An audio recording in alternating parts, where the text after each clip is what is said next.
Are you familiar with, let's say, the history of Christmas or the origins of Christmas? The birth of Jesus Christ. Shit. And so what I've done is I went and researched some Christmas facts that I'll go over with you. And so this right here is a deity titled Krampus. Have you ever heard of Krampus? No. Okay, Krampus is a Germanic and European deity out of their folklores, as you can see right here. So I went and did the research for you. It's factual. I didn't Photoshop this. This is an actual festival that's celebrated in Europe and Germany. This is on December 25th, where the original Santa Claus, which was considered Satan, was a demonic deity which came and basically kidnapped children. All right, this deity was based off of the Baphomet. As you can see here, it looks just like the Baphomet. You can see in the original sack of this deity, instead of presents, it was children in there.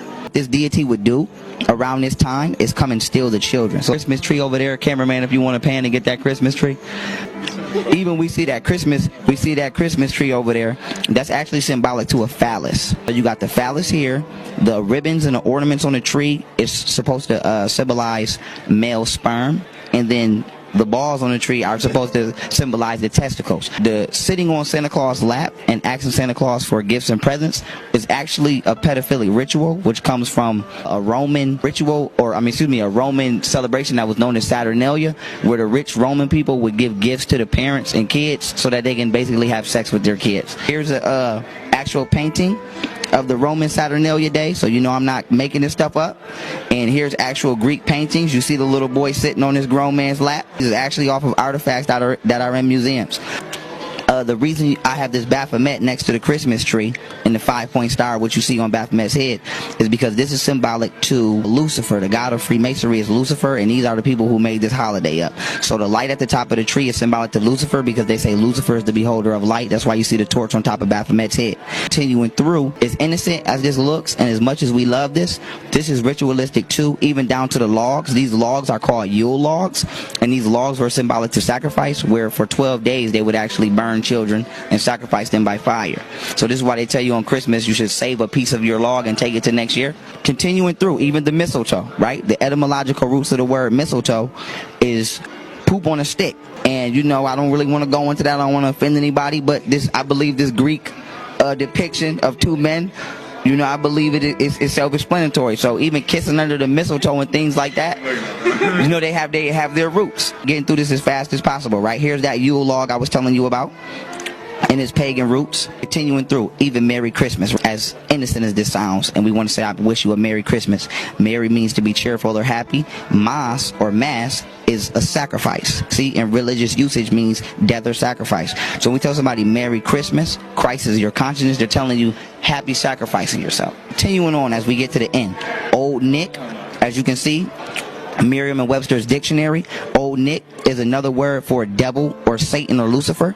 So when you call old Saint Nick, or that Santa Claus we just seen walk by, old Saint Nick, you're really saying Lucifer or Satan.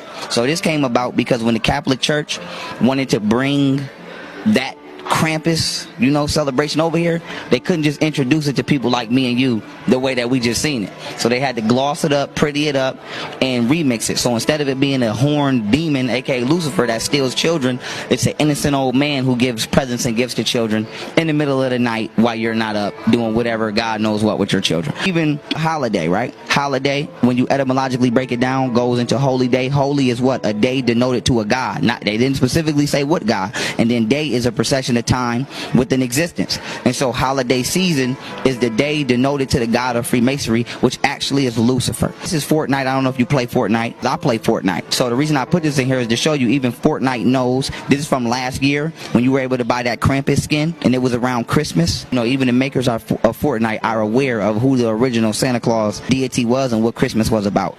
Typoglymia is the ability of the human brain to understand words even if the first letter or the last letter is misplaced. For example, the word words, if you take the S off the back and put it in the front, it spells swords. I don't know if you're religious or not, but that's why in the Bible it says the tongue is mightier than the sword.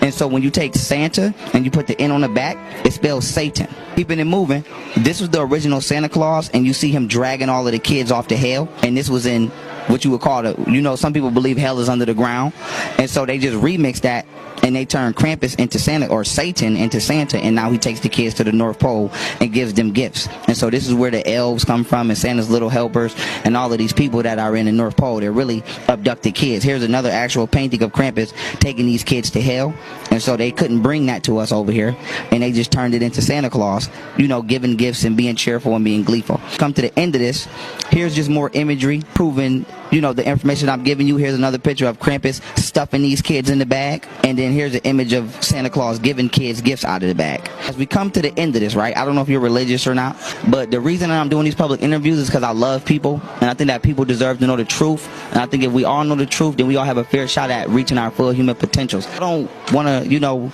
bring negativity into anybody's life, but honestly and fearfully and out of the most positive stance that I have approached you two with, I just want to know, do you feel the same about Christmas, or what are your thoughts towards Christmas after I just gave you this quick and brief presentation? I don't know, that was weird. It's not what I would have ever thought. Yo, fuck Christmas.